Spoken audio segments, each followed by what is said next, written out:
Good morning, good morning. Principal madam नहीं दिख रही। हाँ मैम, वो प्रिंसिपल मैम ना छुट्टी पे हैं आज। एब्सेंट है। सच बताओ, छुट्टी पे है? ओए होए। क्या कर रहे हो सेजल मैम? क्लास में बैठकर फोन चला अरे रहे हो? प्रिंसिपल मैडम आई नहीं, आज एंजॉय करने दो, एक ही दिन तो सुकून मिला मुझे। परवीन दीदी, ये लो बाहर से चिप्स और कोल्ड ड्रिंक ले आओ। नहीं मैडम, प्रिंसिपल मैडम ना ऐसे अलाउड नहीं करते हैं। अरे प्रिंसिपल मैडम एब्सेंट है आज, करने दो एक दिन पार्टी, बड़ा देख रही है वो। जाओ जाओ ले आओ, एक दिन तो मिला है सुकून वाला हमें। जाओ।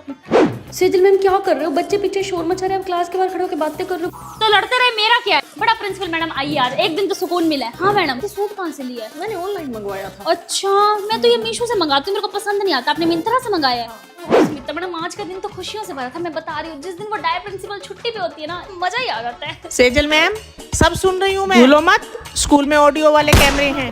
Sorry ma'am.